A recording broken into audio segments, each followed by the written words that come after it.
Hello everyone, this is professor MH और आज की इस वीडियो में we will discuss surcharge. Last video में क्या देखा था कि सरचार्ज के रेट क्या थे, सरचार्ज का मतलब क्या था और सरचार्ज क्यों है इतना रेट लगाया गया है, उसके ऊपर हम लोग ने थोड़ा सा इंटरप्रेट करके बताने की कोशिश की थी कि लॉजिकली कि सरचार्ज इतना ही क्यों लगाया गया है। तो अगर अभी तक आपने वो वीडियो नहीं देखा है तो मैंने उसका लिंक डिस्क्रिप्शन में दे दिया है, वहाँ जाके आप इसको देख सकते हैं। तो just start with the surcharge का प्रैक्टिकल क्वेश्चन फर्स्ट वन। तो पहला दिया surcharge previous year 22-23, assessment year 23-24, practical question number 1। अब प्रैक्टिकल क्वेश्चन कैसे करेंगे इसमें मैं आपको बताता हूँ। पहले यहाँ पे देखो एक केस दिया है, सरचार्ज एप्लीकेबिलिटी करके मैंने लिखा है। फिर यहाँ पे एक केस दिया है कि भाई case number 1 particular of income rupees and surcharge rate. तो सबसे पहला हम लोग का इसमें कौन कौन सी इनकम है वो देख लेते हैं। तो पहला देखो इसमें डिविडेंड इनकम दिया है, short term capital gain, long term capital gain. देखो ये तीनों सरचार्ज के वीडियो में भी बताया था, ये तीनों है। इसका अलग से वीडियो आएगा कि ये 112 एक्चुअल में क्या होता है। ये तीनों section they are talking about capital gain only, लेकिन अलग अलग सेक्शन में अलग अलग चीज़ें बताई गई है, उसको हम लोग डीप में देखेंगे, यहाँ देखने की ज़रूरत नहीं है। तो कोई बंदा है जो डिविडेंड इनकम कमाता है, शॉर्ट टर्म कैपिटल गेन कमाया, लॉन्ग टर्म कैपिटल गेन कमाया अंडर सेक्शन दिस, फिर लॉन्ग टर्म कैपिटल गेन कमाया अंडर सेक्शन दिस। तो अब उसकी इनकम देखो यहाँ पे दिए, डिविडेंड उसने कमाया पूरे साल भर में 10 lakh, short term capital gain हुई उसको 20 लाख, 15 लाख उसको लॉन्ग टर्म कैपिटल गेन हुई और again long term capital gain हुई 20 लाख। कितना हो गया टोटल? तो टोटल हो गया 65 लाख। अब 65 लाख हो गया। दूसरा उसका इनकम कौन सा है? तो अदर इनकम मतलब कोई भी इनकम हो सकती है, सैलरी हो गई, बिजनेस हो गया, कोई भी इनकम हो सकता है। तो उस दर से उसने कितना कमाया? 25 लाख।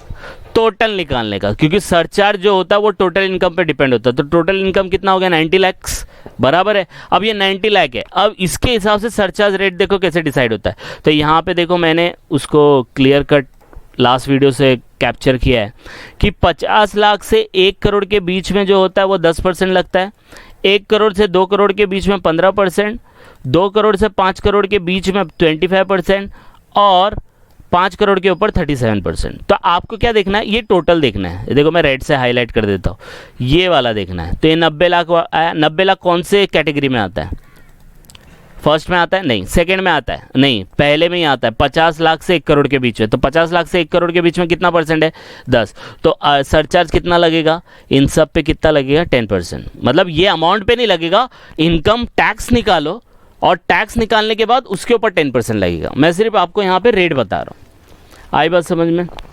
इसके ऊपर जो टैक्स आएगा उसके ऊपर 10% आएगा, ये अमाउंट पे 10% नहीं आएगा, ध्यान रखना। अब ये 25, इसके ऊपर भी 10 ही आएगा। समझ में आया? यस और नो? तो जितना टोटल इनकम है उसको इस स्लैब में देखने का। इसको मैं 1 2 3 कर देता हूँ तो आपको समझ में आएगा। ये 3 है, ये 4 है, तो अब समझ में आएगा। तो ये 1 2 3 4 है, कौन सा सेक्शन आएगा और कौन सा कैटेगरी आएगा वो बताना है। अब हम लोग देख लेते हैं केस नंबर 2। केस नंबर 2 के अंदर क्या था? सेम मैंने लिखा है, dividend income, short term, long term capital gain, यही है। देखो यही सब है और अमाउंट इसका चेंज कर दिया है। अमाउंट मैंने देखो कितना डाला इधर, टोटल 10 लाख, 40 लाख, 55 लाख, 35 लाख। टोटल कितना हो जाएगा? तो टोटल निकालते हैं 1 करोड़ 40 लाख। और अदर इनकम कौन सा है उसका? अदर इनकम में कुछ भी आ सकता है, salary, business, house property, anything. तो उसकी अदर इनकम कितनी हो गई? 50 लाख। तो टोटल इनकम उसकी कितनी बन गई? 1 करोड़ 90 लाख। तो आपको 1 करोड़ 40 नहीं देखना, आपको 1 करोड़ 90 देखना है। तो ये देखो हाईलाइट किया।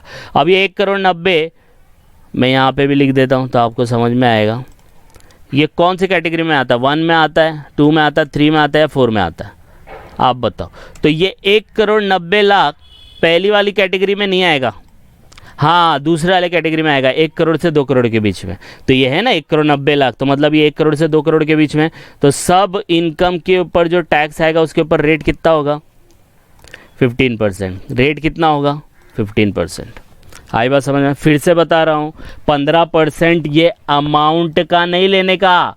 ये जो अमाउंट यहाँ लिखा है इसका नहीं लेने का, इसके ऊपर जो टैक्स आएगा उसके ऊपर 15% लेना है। ये सिर्फ समझाने के लिए आपको बता रहा हूँ। आई बात समझ में? अब देखो केस नंबर 2 देख लेते हैं। 3, केस नंबर 3 एंड 4। तो केस नंबर ये रहा 3, इसके अंदर भी सेम हम लोग ने लिखा है इसका अमाउंट हम लोग ने इतना यहाँ पे लिखा है, जिसका टोटल आया 1,92 लाख, और अदर इनकम कितना है उसका, अदर इनकम है 3 करोड़, तो टोटल इनकम कितनी हो गई उसकी 4,92 लाख। तो ये इसको हाईलाइट कर देता हूँ मैं, 4,92 लाख। अब वही वाला कैटेगरी ले लेते हैं, चलो। तो ये वाला देखो, ये वाला 1 2 3 कर लेते हैं इसको, बराबर है, 1 2 3 किया। अब मुझे बताओ कौन सा सेक्शन, कौन सा सीरियल नंबर आएगा, 1 2 3 कितना है टोटल देखने का, कितना है टोटल देखने का 4,92 लाख। तो 4 करोड़ के ऊपर है ना, तो 2 से 4 करोड़ के बीच में कितना है, 25% है। कितना है 25%, तो 25% लगेगा सब जगह। कितना लिखने का 25% ये सब पे। लेकिन आपको यहाँ पे मैंने प्रीवियस वीडियो में भी बताया था, डिविडेंड और कैपिटल गेन के केस में rate of surcharge is limited to 15% only. मतलब 50 से 1 करोड़ के बीच में तो 10 लाख लगेगा, 10% लगेगा, लेकिन 1 करोड़ के ऊपर अगर हुआ ना तो भी 15% ही लगेगा। तो 1 करोड़ के ऊपर है ना, है कि नहीं है, क्योंकि टोटल इनकम अपनी 4 करोड़ के ऊपर गई तो वो 25% लगेगा। तो लेकिन इनका जो रिस्ट्रिक्टेड है वो कितना है, 15% ही लगेगा, तो इन पे 15%। लेकिन ये जो 3 करोड़ आई ना, इसके ऊपर कितना रेट लग जाएगा, 25% लग जाएगा। आई बात समझ में कि क्यों 15% वहाँ लगा और क्यों 25% यहाँ लगा। आपकी इनकम का स्लैब कितना है, 4,92 लाख, मतलब ये वाली कैटेगरी आएगी 25% वाली, आएगी कि नहीं आएगी। अब 25% लगेगा सब जगह 25%, लेकिन बताया गया कि डिविडेंड और शॉर्ट टर्म और लॉन्ग टर्म कैपिटल गेन पे जो सरचार्ज रहता है वो 15% से ज़्यादा नहीं होता है। तो इसको रेस्ट्रिक्ट कर देंगे हम लोग, कितना, 15%। आई बात समझ में, यस और नो। तो इस तरीके से निकलता है। फोर्थ केस देखो, 2 केस और है तो आपको और क्लियर हो जाएगा। फोर्थ केस के अंदर देखते हैं, सेम इनकम लिखते हैं हम लोग, इनकम का टोटल लिखते हैं, उसका टोटल आया था 2,17 लाख, और अदर इनकम लिखते हैं, अदर इनकम आई थी 6 करोड़, तो टोटल इनकम कितनी हो गई इसकी, 8,17 लाख। अब देखो 8,17 लाख है, 8,17 लाख, पहले टोटल देखने का, पहले इंडिविजुअल नहीं, टोटल देखो, 8,17 लाख है। 8,17 लाख पहली कैटेगरी में नहीं आता, दूसरी में नहीं आता, तीसरे में नहीं आता, फोर्थ में आएगा, अबव 5 करोड़ आएगा कि नहीं आएगा। तो 5 करोड़ के ऊपर रहेगा तो कितना परसेंट लगेगा, 37। लेकिन आपको पता है कि डिविडेंड और कैपिटल गेन पे 37 नहीं आता, मैक्सिमम कितना आता है, 15% आता है। तो यहाँ पे कितना रेट आ जाएगा, सब जगह 15 आएगा। लेकिन जो बाकी की इनकम है उसके ऊपर कितना रेट आ जाएगा, उसके ऊपर 37% आ जाएगा। आई बात समझ में। टोटल इनकम आपकी कितनी थी, टोटल इनकम आपकी 8,17 लाख थी, बराबर है, 8,17 लाख थी, तो उसके हिसाब से आपका स्लैब रेट होता है 37 वाला। तो 37 हम लोग सिर्फ अदर इनकम में लिखेंगे, क्योंकि डिविडेंड और कैपिटल गेन पे 15% से ज़्यादा नहीं होता है। अब लास्ट केस देखो, इसमें थोड़ा सा आपका दिमाग घूम सकता है, लेकिन ट्राई करेंगे। केस नंबर 5, टोटल इनकम लिखेंगे हम लोग, सेम है, अमाउंट यहाँ पे चेंज कर दिया गया है। टोटल देखो कितना आता है, 2,12,00,000। अदर इनकम कितनी है, अदर इनकम आपकी कितनी है, 1,10,00,000। टोटल इनकम कितनी हो गई, 3,22,00,000। अब चेक करो कि 3,22,00,000 पे रेट कौन सा लगेगा। मैं यहाँ पे चेंज कर देता हूँ, यहाँ पे हाईलाइट कर देता हूँ तो समझ में आएगा। इसको 1 2 3 और 4।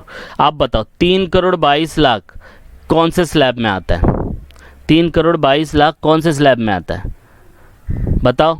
तो 3 करोड़ के ऊपर है ना, पहले वाले में नहीं आएगा, दूसरे वाले में भी नहीं आएगा, तीसरे वाले में आएगा। कितना परसेंट है, कितना परसेंट है, 25%। लेकिन आपको पता है डिविडेंड और कैपिटल गेन पे 15% से ज़्यादा नहीं होता, तो ये कितना हो जाएगा, 15% हो जाएगा। आई बात समझ में। अब आप क्या बोलेंगे, सर अदर इनकम पे 25% लगा दो क्योंकि 3,22,00,000 है। लेकिन ये सबसे इंपॉर्टेंट वाला है, या केस नंबर 5, ये ध्यान में रखना है, इसको मैं ग्रीन कर देता हूँ, बहुत इंपॉर्टेंट है। अब ये कितना है, 1,10,00,000, तो 1,10,00,000 आप कितना बोल रहे हो, 3,22,00,000 मतलब 25%। लेकिन 1,10,00,000 ही है ना ये, तो 1,10,00,000 को अलग से देखो कि कौन सी कैटेगरी में आता है। अरे ये तो 15% में ही आएगा, तो ये 15% पे आएगा। आई बात समझ में।